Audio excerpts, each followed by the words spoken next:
The room had been built for laughter. Soft amber lights hung low over polished tables. Glasses caught the glow and turned it into warmth. And the low murmur of conversation moved like a gentle tide through the packed ballroom. It was one of those Hollywood charity evenings where elegance was expected and ego was quietly tolerated, where smiles were practiced but reputations were always on display.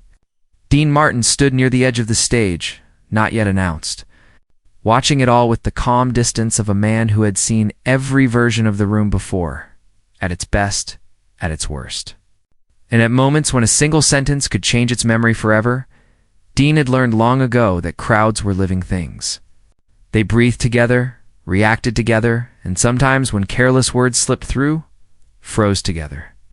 He leaned casually against the side of the stage, one hand in his pocket, posture relaxed, face unreadable. To most people in the room, he was simply Dino, the smooth singer, the effortless charmer, the man whose confidence felt like gravity. But behind the ease was a man who listened more than he spoke, who noticed the smallest shifts in tone, the tightening of shoulders, the sudden stillness that signaled something had gone wrong. The evening's host, a rising television personality eager to prove he belonged among legends, had been riding a wave of easy applause. His jokes were safe, his timing sharp, his confidence swelling with every laugh. He mistook comfort for permission. And in that brief, reckless space between laughter and thought, he crossed a line, not with anger, not with shouting, but with a careless joke that leaned on an old stereotype, delivered as if the room would carry it without question. For half a second, some people laughed out of habit. Then the laughter thinned. Then it stopped. Silence has weight when it falls unexpectedly. It presses against ears, against chests, against the conscience. Chairs creaked as people shifted uncomfortably. A few smiles collapsed into tight lines. Others stared into their glasses, suddenly fascinated by reflections. Somewhere near the back of the room, a woman folded her arms slowly, her jaw set, eyes fixed on the stage. She wasn't alone. The room, once warm and fluid, had stiffened into something brittle. The host realized too late. His smile lingered an extra moment, unsure, then faltered. He cleared his throat, tried to recover with a quick follow-up, but the spell was broken. Words that might have landed seconds earlier now floated uselessly into the heavy air. This was no longer a comedy beat. It was a moral one. That was when Dean Martin stepped forward. There was no announcement, no dramatic cue. Just a quiet shift as he moved into the light, his presence immediately changing the temperature of the room. Dean didn't rush. He never rushed. His steps were unhurried, deliberate, as if time itself had slowed to make room for him. Conversations ceased entirely now. People turned in their chairs. Heads lifted. The attention wasn't demanded, it was given. Dean reached the microphone and adjusted it slightly. A small, ordinary movement that somehow grounded the moment. He looked out at the audience, not scanning, not searching, simply seeing them. When he spoke, his voice wasn't sharp or angry. It was calm, warm, steady. "Well," he said gently, allowing a faint smile to touch his face. "That's one way to remind us why we're all here tonight." A ripple moved through the crowd, not laughter yet, but release. Dean continued, his tone conversational, as if he were speaking to friends at a dinner table rather than hundreds of influential faces under bright lights. "You know," he went on, "I've been in rooms like this for most of my life. Big rooms, small rooms, rooms filled with applause, and rooms filled with regret. And I've learned something simple along the way." He paused, not for effect, but to let the room breathe again. Class isn't about being the loudest voice in the room. It's about being the one that remembers who's listening. The silence changed shape. It softened. Dean didn't point fingers. He didn't repeat the joke. He didn't name the harm directly because he didn't need to. He spoke instead about respect, about how humor should lift rather than reduce, about how a room full of successful people carried a responsibility whether they asked for it or not. "My father," Dean said, his voice lowering slightly, "used to tell me that if a joke makes someone smaller so you can feel bigger, it's not a joke worth telling." A few people nodded. Others exhaled slowly, as if something tight in their chest had loosened. The host stood a step behind Dean now. Eyes lowered, the confidence that once filled his posture replaced by something quieter, reflection. Perhaps even humility. Dean didn't look back at him. He didn't need to. The lesson wasn't about punishment. It was about direction. And tonight, Dean continued, we're here to support people, to remind them they matter, to remind ourselves that kindness isn't weakness, it's strength with manners. The room responded, not with thunderous applause, but with something deeper. A standing ovation rose, not all at once, but in waves. One table, then another. Then nearly everyone was on their feet, clapping not just for Dean Martin the entertainer, but for Dean Martin, the man, the one who chose dignity when embarrassment would have been easier, grace when silence would have been safer. As Dean stepped back from the microphone, the energy of the room had transformed. What could have become an ugly footnote to a glamorous evening had instead become its defining moment. People would remember this night, not for the joke that failed, but for the response that elevated everyone present. Dean returned to the side of the stage. The same relaxed posture, the same quiet smile. But those who were paying attention could see the truth behind it. This wasn't performance. This was principle. And somewhere in the audience, a young man who had laughed without thinking sat back down slowly, staring at his hands, realizing that growth sometimes begins not with shame, but with example. The night moved on. The program continued. But something invisible had shifted, a reminder that class isn't announced. It's demonstrated, and that the strongest voices are often the calmest ones in the room, and this was only the beginning. The applause eventually faded, but the silence it left behind was not empty. It was thoughtful, charged, and heavy with things unspoken. As people slowly returned to their seats, there was a subtle shift in the room, the kind that doesn't show up in photographs or headlines, but lives quietly in memory. Conversations resumed, but they were different now, softer, more careful. It was as if everyone had been reminded that words carried weight, and once released, they could never be fully retrieved. Dean Martin stepped away from the stage and into the narrow hallway behind the ballroom, where the lighting was dimmer and the noise softened into a distant echo. He loosened his tie slightly, not out of discomfort but habit, the way a man does after closing a chapter.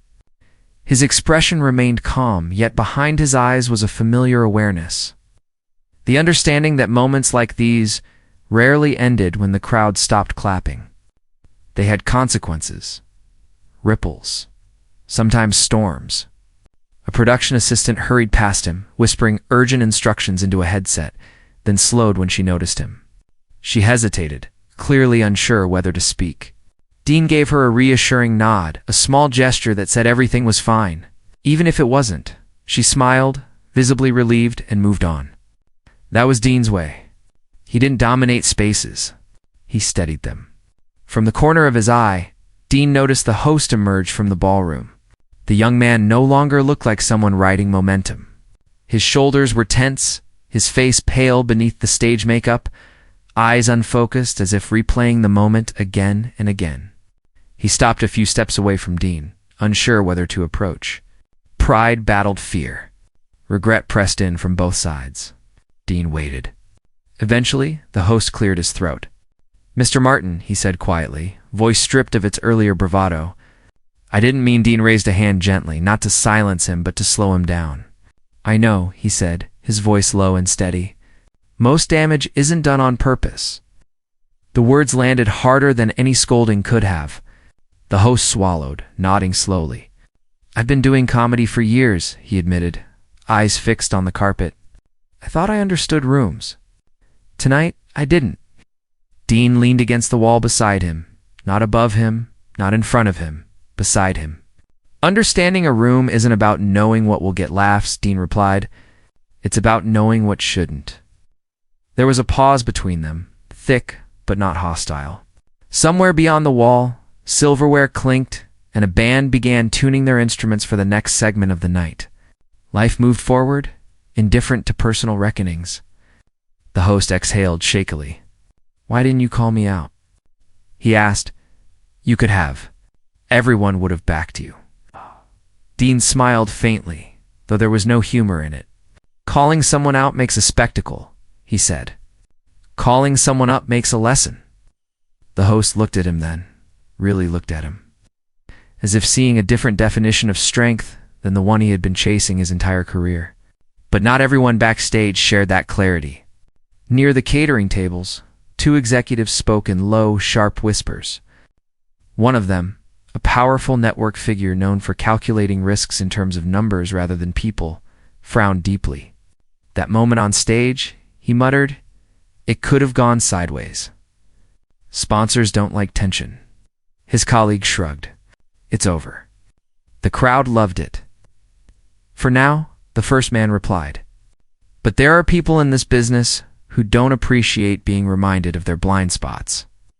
Dean overheard just enough as he passed by. He didn't stop. He didn't react. He had learned long ago that not every warning needed acknowledgement. Still, he felt the familiar tightening in his chest, the quiet knowledge that doing the right thing didn't always come without cost. Later that evening, as Dean sat alone at a small table near the edge of the ballroom, a woman approached him. She was elegantly dressed, but carried herself with a humility that set her apart from the crowd. "I wanted to thank you," she said softly. "My father's here tonight." He almost walked out after that joke. Dean listened, attentive. "But then you spoke," she continued, emotion catching briefly in her voice. "And he stayed." He said it was the first time in years he felt seen in a room like this. Dean nodded slowly. "I'm glad he stayed." She hesitated, then added, "Moments like that matter more than people realize." They always did. And yet, those moments often came with a price that was paid quietly. Later, when the lights were off and the applause was a memory, as the evening drew to a close, Dean received an invitation he hadn't expected, a request to speak privately with several influential figures who wanted to clarify some concerns. The language was polite, professional, carefully neutral. Dean understood it instantly. This wasn't about congratulations. It was about control. He accepted without comment. The private room was smaller, colder, stripped of glamour. The smiles inside it were practiced, cautious. Compliments were offered first, praise for his poise, his professionalism, his ability to manage difficult moments. Then came the subtle shift. "One has to be careful," one executive said lightly, "about turning entertainment into commentary." Dean met his gaze calmly. "Kindness isn't commentary," he replied. "It's character." The room fell quiet. Another voice chimed in, measured and smooth. "Audiences are sensitive these days. They read into everything." Dean folded his hands, posture relaxed but unyielding. "Audiences have always been sensitive," he said. "They just didn't always feel safe admitting it." No one argued after that. Not because they agreed, but because they recognized something immovable. Dean Martin wasn't posturing. He wasn't seeking approval. He was anchored. When he finally left the room, the hallway felt longer than before. The weight of the evening pressed down, not as doubt, but as consequence. Dean understood now that what had begun as a moment of grace on stage was unfolding into something larger. Quiet test of values in a world that preferred comfort over courage. Outside, the night air was cool, crisp against his face. He paused before getting into his car, looking up at the dark sky dotted with distant lights. He thought of the people who had stayed, the ones who had listened, the ones who would carry that moment forward in ways unseen. He also thought of those who wouldn't forget it for different reasons. Because when a room goes silent for the right reason, it doesn't always echo with applause afterward. Sometimes, it echoes with resistance. And Dean Martin knew the real test hadn't happened on the stage. It was only beginning. The next morning arrived without ceremony. No headlines blared, no urgent phone calls shattered the calm. Sunlight slipped through the curtains of Dean Martin's hotel room, soft and unassuming, as if the world itself had decided to act normal again. Dean sat at the small table near the window, coffee cooling untouched beside him, watching the city wake up below. From this height, everything looked orderly, clean, predictable, and yet he knew better. He had lived long enough to understand that the most important shifts rarely announced themselves loudly. By mid-morning, The first ripple appeared. A longtime acquaintance called him. Voice, cheerful but strained, talking quickly. Circling around something without naming it? Dean listened patiently, sensing the hesitation. Eventually, the words came. Some folks are uncomfortable, the man said. They're saying last night blurred lines. Entertainment, commentary, that sort of thing. Dean thanked him for the honesty and ended the call without argument. He didn't feel anger. He felt clarity. The kind that settles in when you realize a choice has already been made, whether you say anything further or not. As the day unfolded, the pattern repeated. Invitations were postponed. Meetings rescheduled indefinitely. A studio dinner he had been expected at quietly changed its guest list. None of it was dramatic enough to confront directly. That was the point. Pressure, when applied skillfully, didn't bruise. It suffocated. That afternoon, Dean walked alone through a quiet neighborhood, his coat collar turned up against the breeze. He passed ordinary people living ordinary lives, a man sweeping a storefront, a mother guiding her child across the street, an elderly couple resting on a bench. No one recognized him here. No expectations. No history. Just humanity moving at its own pace. A memory surfaced uninvited. Years earlier, Dean had watched a fellow performer laugh along with a joke that made someone else the target. Not because the performer agreed, but because silence felt safer. That night had haunted him far longer than any bad review ever could. He had promised himself then that if he ever had the chance to steady a moment instead of escaping it, he would take it, even if it cost him. The cost was arriving now. That evening, Dean was invited to a smaller gathering, not a gala, not a showcase, but a private industry dinner tucked away in a quiet restaurant. The invitation was polite, almost friendly, which made it more dangerous. These were the rooms where decisions were made without witnesses. He arrived early. The room smelled of polished wood and expensive restraint. Conversations stopped briefly as he entered, then resumed at a slightly lower volume. Smiles were exchanged, but they didn't reach the eyes. Halfway through the meal, it happened. One of the guests, emboldened by wine and familiarity, referenced the previous night. Not directly, not openly. Just a sideways comment about how careful one has to be these days, followed by a soft chuckle meant to invite agreement. A few people smiled reflexively. Others looked down. The moment hovered, delicate and unstable. Dean set his fork down gently. He didn't raise his voice. He didn't accuse. He simply said, "Careful about what?" The question landed like a dropped glass. The man hesitated, then waved a hand dismissively. "You know, jokes, everyone's so sensitive now." Dean nodded slowly, as if considering the thought. "Sensitivity isn't new," he said. "What's new is people expecting it to be respected." The table went quiet. Someone shifted in their chair. Another cleared their throat. "You really believe that?" The man pressed, a defensive edge creeping in. "That comedy has to answer for feelings." Dean met his gaze, steady and calm. "Comedy answers to truth," he replied, "and truth answers to people." No one laughed. No one clapped. There was no performance to admire this time. Just a line drawn quietly across the table. The rest of the dinner passed politely, but the warmth never returned. When Dean stood to leave, a few guests nodded respectfully. Others avoided his eyes. He understood the difference. Outside, the night felt heavier than before. Dean paused beneath the streetlight, listening to the city breathe. He knew now that what he had done, what he was continuing to do, had placed him in a narrow space. Too outspoken for comfort, too calm to dismiss. That space had consequences. Later that night, a knock came at his hotel door. It was the host from the charity event. He looked different now. Less polished, more human. "I just wanted you to know," the young man said. "I've been thinking about what you said. I reached out to my team today." They talked.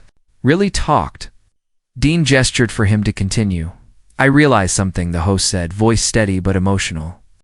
"I've been chasing applause instead of responsibility, and I don't want to do that anymore." Dean smiled, not triumphantly, but with quiet relief. Then something good came out of it, he said. As the door closed again, Dean returned to the window. The city lights shimmered like distant stars. Somewhere, deals were being reconsidered. Doors were being quietly closed. But somewhere else, equally unseen. People were choosing differently because of a moment they had witnessed. That was the paradox Dean had learned to accept. You rarely get to see the full impact of choosing class over comfort. You only get to trust that it matters. And yet, deep down, Dean sensed that the real confrontation hadn't arrived yet. The kind that didn't come with polite conversations or quiet consequences, but with a demand to either retreat or stand fully in the choice it's already made. Because the industry tolerated silence, but it never forgot defiance, and Dean Martin had never been one to forget himself. The invitation arrived without ceremony, slipped under Dean Martin's door in the early hours of the morning like a challenge that didn't want to announce itself out loud. Thick paper, crisp lettering, a private luncheon hosted by people who never used the word private unless it mattered.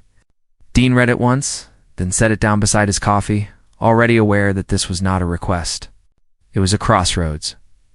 He dressed carefully that day, not with vanity, but with intention. A clean suit, nothing flashy, nothing defiant.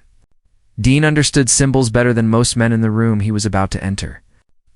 Loud clothes would have turned the moment into theater. He wasn't there for theater. He was there for truth. The restaurant was tucked away behind mirrored glass and heavy doors. The kind of place that existed precisely so conversations could disappear once spoken. As Dean entered, the hum of voices dipped just slightly. Not enough to be obvious, enough to be deliberate. He recognized nearly every face: executives, producers, people whose decisions shaped careers quietly and permanently. They greeted him with courtesy, but the warmth was measured.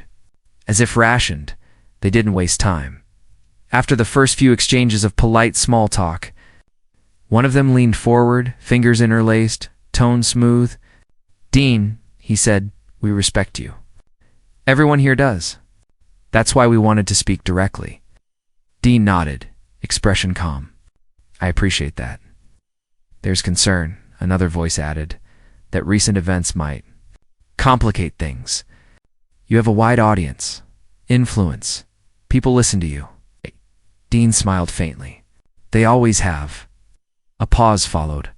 Then the words that mattered finally surfaced. "We'd like to avoid future moments like that," the man said carefully. "No statements. No course corrections on stage. Just entertainment. Keep things light." The room watched him closely now. This was the moment. The soft offer wrapped around a firm expectation. Compliance dressed up as professionalism. Dean folded his hands on the table, considering not the words, but the intent behind them. When he spoke, his voice was steady, unhurried. "I never set out to make statements," he said. "I set out to be decent." One of the men chuckled lightly, trying to diffuse the tension. "Decency isn't the issue." Dean met his eyes. "It usually is." Silence followed, not awkward, not embarrassed, but calculating. They were weighing him, testing how far he would go, how much resistance they would encounter if they pushed harder. "We're not asking you to change who you are," another executive said. "Just to remember the boundaries." Dean leaned back slightly, the chair creaking beneath him. "Boundaries," he repeated, "are funny things. They protect people. Or they protect comfort. Depends on who draws them." That was when the temperature in the room changed. One of the older men, someone Dean had known for decades, spoke quietly from the end of the table. "You know how this works?" he said, not unkindly. "You don't have to fight every moment." Dean looked at him, and for the first time, a trace of sadness crossed his face. "I know," he said. "That's why I chose that one." No one argued after that. There was nothing left to negotiate. The luncheon ended politely, professionally, with handshakes that lingered a second too long and smiles that never fully formed. Dean left knowing exactly what he was walking away from and exactly what he was keeping. That evening, Dean took the stage again. Smaller venue, smaller crowd. No cameras, no sponsors, no polished expectations. Just people who had come to hear him sing, to forget the world for a while. As he stood beneath the lights, microphone in hand, he felt something he hadn't felt in years. Not fear, not regret, but freedom. Midway through the set, someone called out from the audience, "Dean." "You always say the right thing." Dean paused, letting the room settle. "No," he said gently. "I just say the thing I can live with." The applause that followed wasn't explosive. It was steady, earned. Backstage afterward, a young performer approached him, eyes bright with something like relief. "I watched what you did," she said. "I didn't think people like you still existed in this business."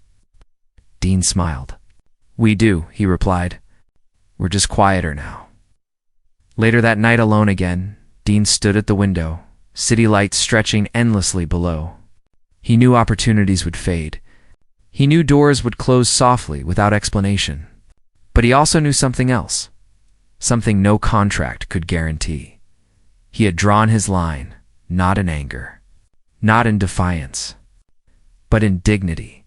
And long after the laughter, the deals and the discomfort had passed, that line would remain, a reminder that true class doesn't ask permission, doesn't seek approval, and doesn't step back when silence would be easier. It simply stands. And in doing so, it teaches others how to stand too.